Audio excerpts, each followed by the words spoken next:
আসসালামু আলাইকুম। আজকে আমরা এই বিল্ডিং এর ছাদে পাইপ ফিটিং করার জন্য চলে আসলাম। এই যে আমাদের কাজ চলতেছে। এটা হচ্ছে এই বিল্ডিং এর মেইন ডিবি বক্স।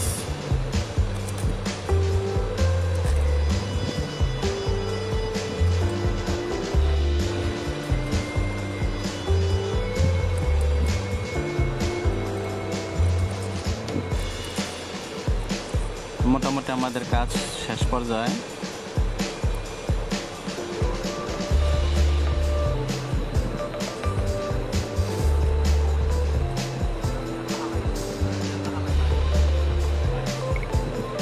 এখানে আমাদের মিস্ত্রি ফ্যানের রড লাগাইতেছে,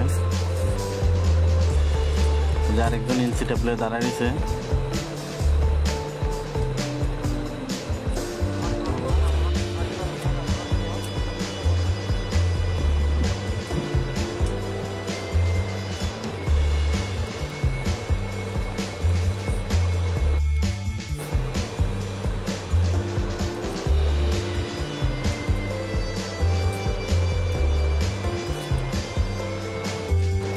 যে আমাদের বড় মিস্ত্রি পাইপগুলো ঠিকঠাক মতন ফিটিংস করছে কিনা তা চেক দিতেছে।